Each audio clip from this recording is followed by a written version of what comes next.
what's up everyone, and welcome to my review for Kick-Ass 2, which of course is a sequel to Kick-Ass that came out in 2010, which I thought was a fantastic movie. I loved it, thought it was great, one of my favorites of that year. So when I heard there was going to be a sequel, I was very excited. And of course we lost the director of the first film, Matthew Vaughn, who did an amazing job. But I was like, you know what, maybe they'll pick a new director that is, just as good, or maybe even better. So they picked Jeff Wadlow, who is arguably better. He made Never Back Down and Cry Wolf. Okay, well, alright. Not arguably better, not even close. He's not better. But that doesn't mean this movie's gonna be bad. Those movies came out years ago. He could be better now, who knows? So, what did I think of Kick-Ass 2? Well, let's talk about the story. Alright, so the story for Kick-Ass 2 follows Kick-Ass, or Dave, played by Aaron Taylor Johnson, as he trains with Hit Girl, played by Chloe Grace Moretz. And the reason why he's training, of course, is because the first film started with him and ended with him not being that much of a badass. I mean, he was definitely overshadowed by everybody else in the film. So he wants to be, more of a badass. The thing is that Hit Girl does not want to be a superhero anymore, and she decides to put up the purple wig and just stop being a superhero. So Kick-Ass is a little bummed out, but the thing is, he meets up with a bunch of other superheroes, a group of superheroes, led by Jim Carrey's character, Colonel Stars and Stripes, and he's having a good time with them. He's like busting a bunch of things. He actually busts a whole prostitution ring, and they feel good. They're happy.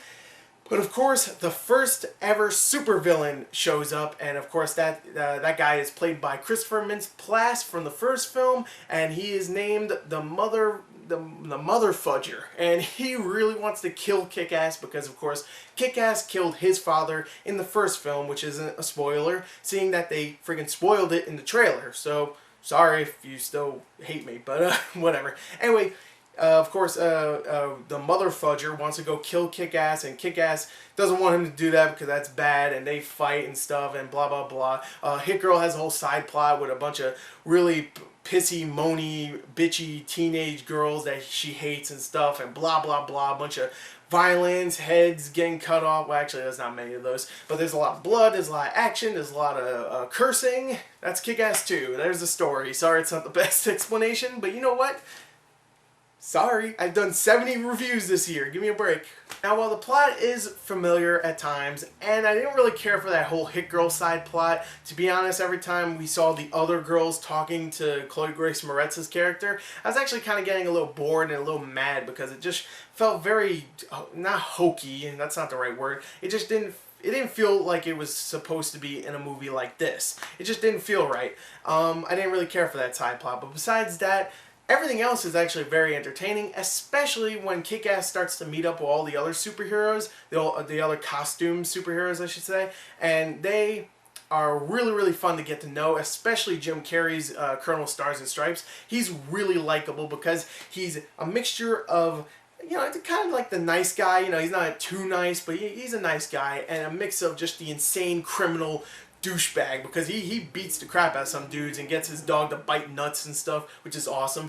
But he's still, he's a cool guy. He still wants to make a difference, and he is really, really, really great in this. He's a scene stealer, and sadly he's not in it enough. But Jim Carrey does not act like he usually is when he's all crazy and kooky making faces. Here he's serious. He is great. And it's sad that Jim Carrey does not really care for this film anymore, because I think he is easily the best thing in it. Not easily, I'm sorry, but he is the best thing in it. Aaron Taylor Johnson, while still overshadowed by everybody else, is still really good as Kick-Ass. He's very sympathetic. Yeah, really liked him. Chloe Grace Moretz, even though she's getting older, so that whole thing about her being a little girl, and cursing and killing dudes is kind of wearing off. I still think she is a badass in this, and I love her. I do. Not like that. She's 16. She's underage, and I do not do that. 2 more years, and then I'll say it. But 2 more years. I guess maybe 3 more. I'll look it up. So, what was I saying? Yeah, she's great. Who else? Everybody else does a great job as well. Oh, that's right, Christopher Mintz-Plasse, who I really liked in the first film, but I found him to be a little annoying at times in the first film. Here, I thought he was just great. I actually thought he was very, very good in his role. Actually, at times I was a little scared of him because he seemed like he was just completely unhinged, and I actually kind of liked that.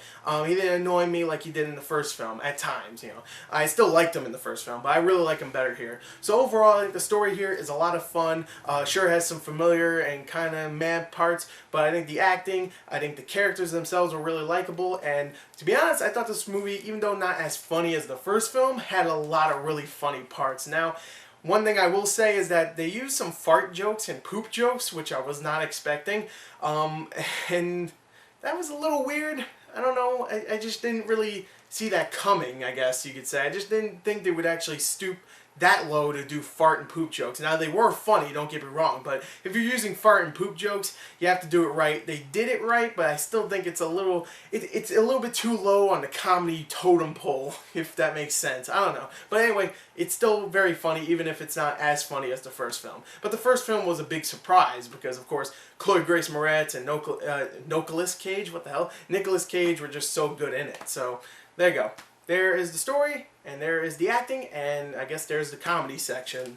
But of course, Kick-Ass 2 is called Kick-Ass 2, so you'd expect some kick-ass action. And while the first film had some really memorable fight scenes, the whole hallway scene with Chloe Grace Moretz's character, Hit Girl, just clearing a whole hallway of dudes at the end of that film, and even the Nicolas Cage part where he's just taking dudes out with a shotgun in a warehouse, those scenes I still remember, and they're so awesome. I love those scenes. Here, there's not really too many scenes like that. Now, there is one scene I thought was awesome at the end where all the villains are fighting, and it's Mother Russia, this big Russian bodybuilder girl who is badass in this film. I forgot to mention her, but she is great, versus Hit Girl, and that's such a good fight scene, especially how it ends. And that whole like last 10 minutes action wise, really good, but not as good as the original's action. So while the action here is very well shot, I understood what was going on, and it really is very entertaining, it's not as good as the first film. So Kick-Ass 2 is a really good film. I really enjoyed it, even though I didn't really care for the whole Mean Girl side plot. I really didn't, and it feels a little familiar, and the jokes aren't as funny, and the action isn't as good. I still think Kick-Ass 2 is a great film, in my opinion. Sorry. I know a lot of people aren't going to agree because, you know, critics and even I think audience members aren't really caring for it. You know what? I don't care. I liked it. So, sorry. Kick-Ass 2, fun film. I really enjoyed it just like the first film. Not as much, mind you, but I still really liked it. So there you go. Kick-Ass 2, I'm going to give a 33 out of a 40. Really enjoyed it. Thank you and goodbye.